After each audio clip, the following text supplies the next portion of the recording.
Hi guys, welcome to Saturday. It's Coach Alli right here, and I am so happy to be sharing this topic. This is a continuation of my running form and, teaching aspiring runners and runners who are coming back from being injured, or just runners in general, learn how to run successfully for life. So, our topic for today is conditioning yourselves for a marathon. So I'm going to go over different ways you could, train yourself to get to a marathon, and my favorite particular race and conditioning strategy to train for a marathon. Hi Rosie, hi Daisy. Happy Saturday, guys, ladies, and everyone joining. So, conditioning for a marathon. So let me, we're going to break down, I guess we're going to do this into 5 parts. Because there's just so many ways. That's the best thing. Okay, we're going to start with 1. So we went over, running form. I showed you guys, over the past, week, and basically in 2 sequential days, why running form is so important, and really how that could set yourself up for success forever, basically, regardless of your running goals. Whether you're just walking around, you want to just be able to move well forever. Just all about the mental side, because once your mind goes, your physical being goes, your body goes. So, yes, this is a continuation onto that. So, really, 1,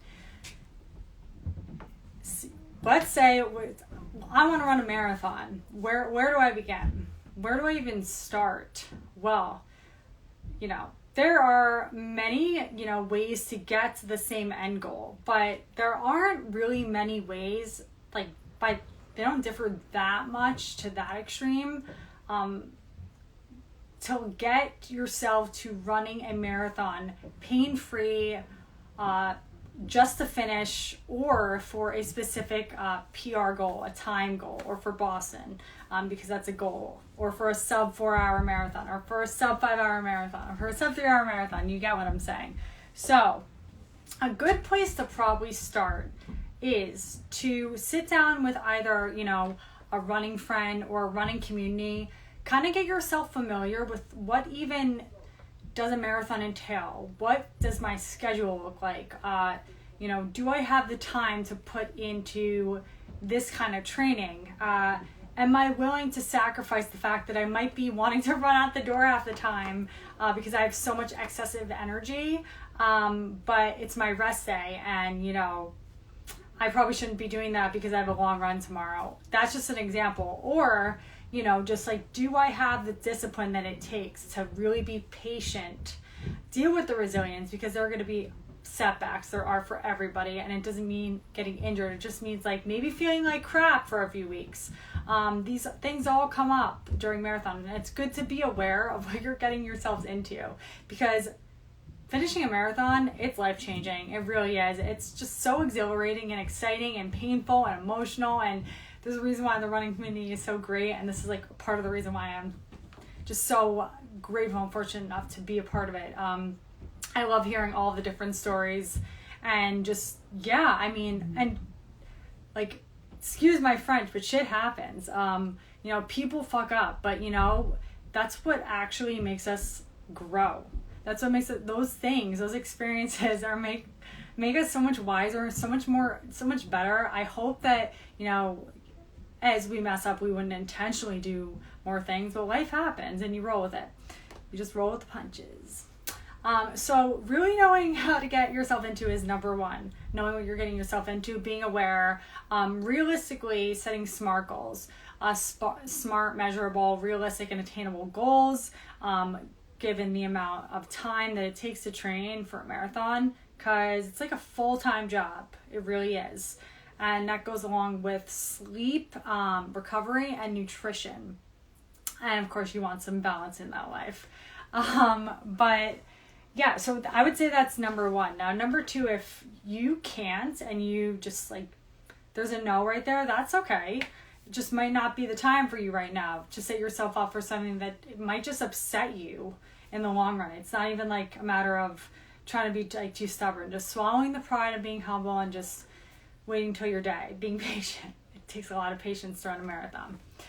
So 2, if you do decide, I do have this kind of time, I'm willing to take on these kind of things, these experiences, these setbacks, and these amazing things that could happen during the training process. And understand that you're not alone during any of it, whether you have a coach. I'm Coach Alli, another coach. There's a lot of amazing coaches out there, a running community. Whatever works for you works for you. So 2 is once you're like, I'm committed, I'm doing this. You don't have to do this alone. You could have, again, a group, a coach, an accountability system, but sitting down and creating a structured, progressive program that is going to systematically and just get you to run a marathon, whatever your goal is, in a realistic time for you. That's not for your neighbor. That's not for, your best friend. That's for you. So, like, for example, Rosie runs on here, just setting an example. So, say Rosie wants to run like a 2022 marathon. She doesn't have to, have a set 6-month plan.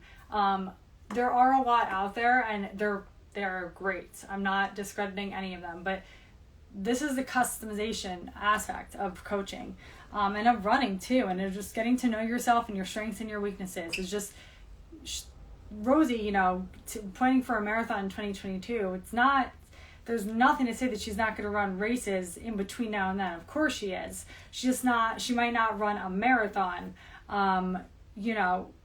Races are the best conditioning you could get for any marathon. They're just so telling of, where your true threshold pace is, things like that. And like those things drive your training.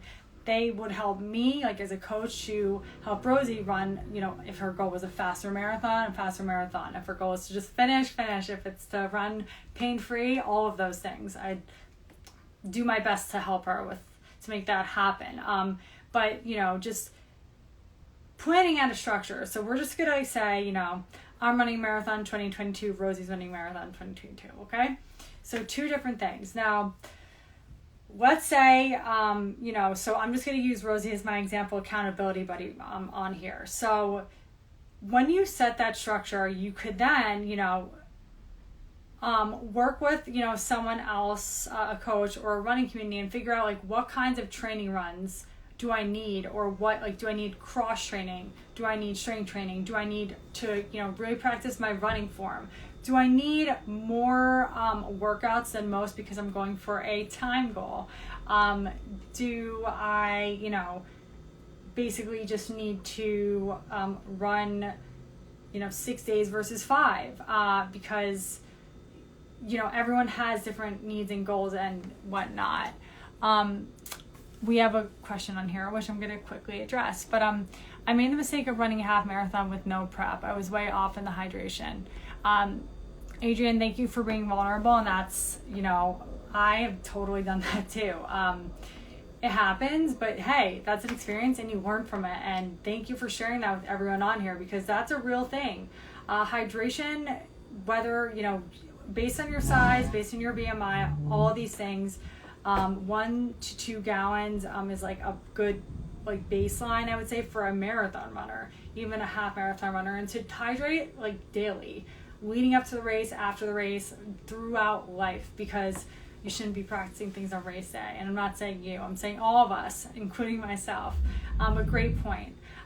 So, back to point number 2, sticking in the structure that we were talking about. So knowing those different types of things to get both Rosie and I to our end stimulus.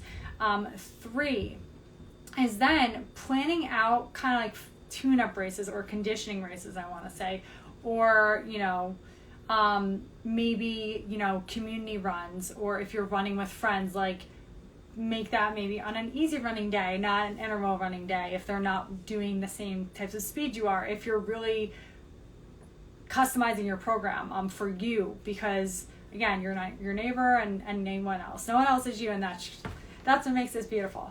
So doing that, Yes, very, very valuable and very, very important. And just to like kind of note those things, obviously life comes up and you can make adjustments along the way, but working with whoever's holding you accountable or whatever system is, kind of, you know, adjust things as accordingly before you actually do them. Flexibility is a real thing. 4, you know, executing the training and really taking like I personally have a journal that I keep every day. That's a lot for a lot of you, and I also tape testimonials, which you'll all see in like about a year from now. But you know, basically just understanding how I felt after a race or after a training run, because I'm not going to remember that probably in like a week from now, or let alone an hour from now. So just really having that kind of data, the qualitative data, not as much the quantitative data, like the numbers.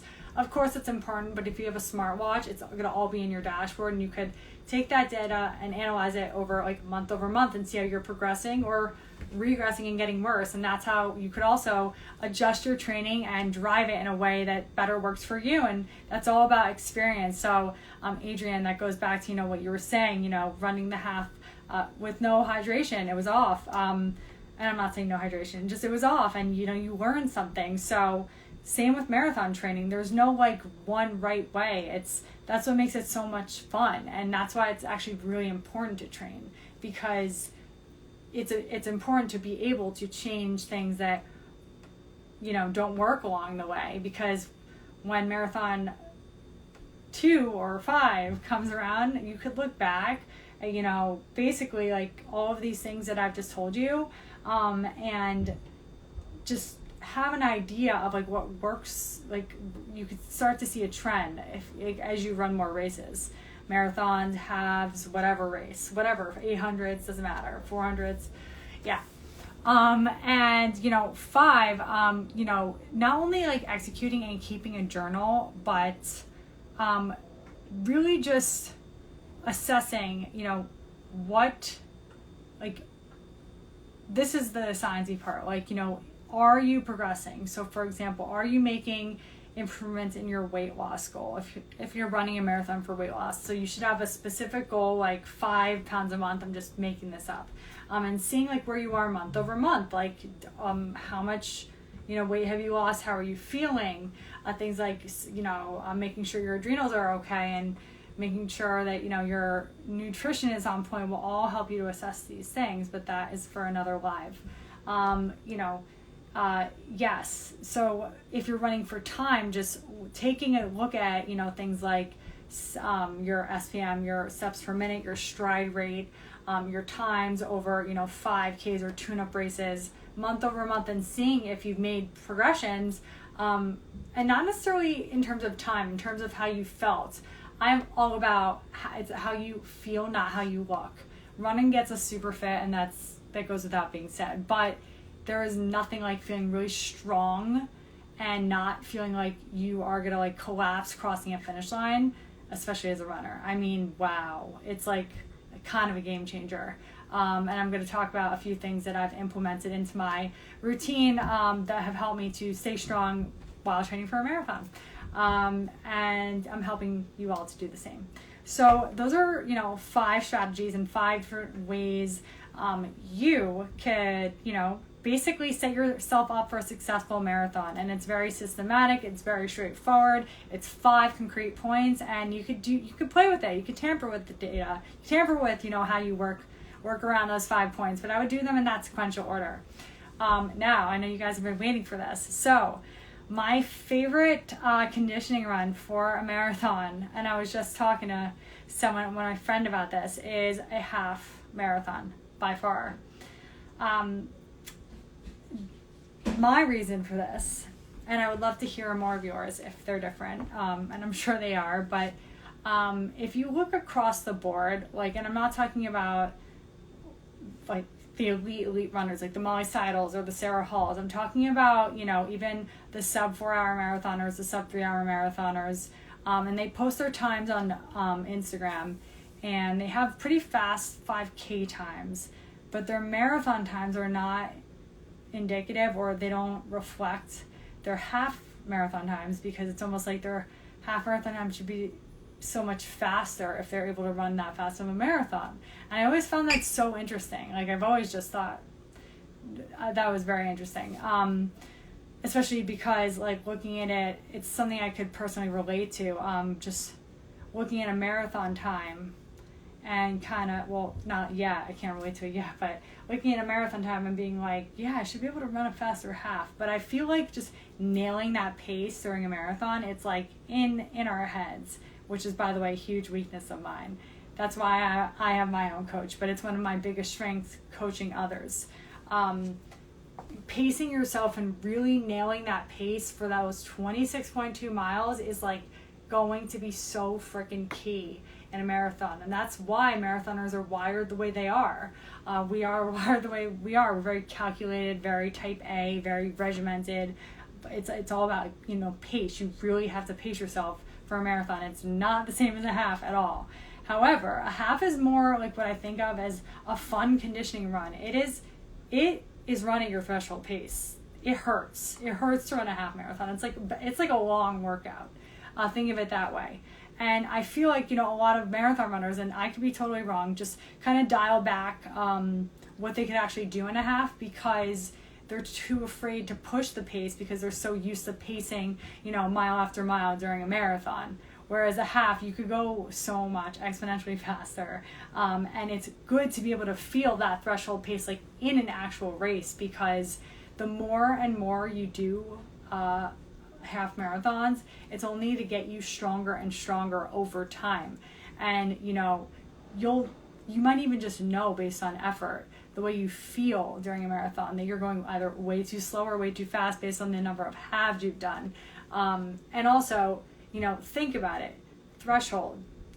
There's all the research out there says, do it for 20 to 35 minutes or, but a half marathon is a lot longer than that. So if you're able to, understand your true threshold pace, which should be like, really, if we're talking this kind of threshold, there's many different definitions of threshold, but if we're talking about this threshold, what you could hold for half of a marathon. And were you dying? Okay, that's okay, because a marathon should be a little slower, but that's just going to make you, running a half is going to make you so much stronger by feeling that and doing that. It's going to help you endure more mentally and physically. And I hope that makes sense. Let me know if it doesn't. But it's just another, way to think about things. And I would love to hear more of you guys, like what you have to say, what you think, your thoughts.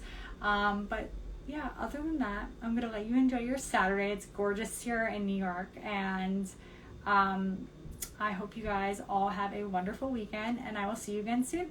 Thank you so much for joining. Happy Saturday. Bye.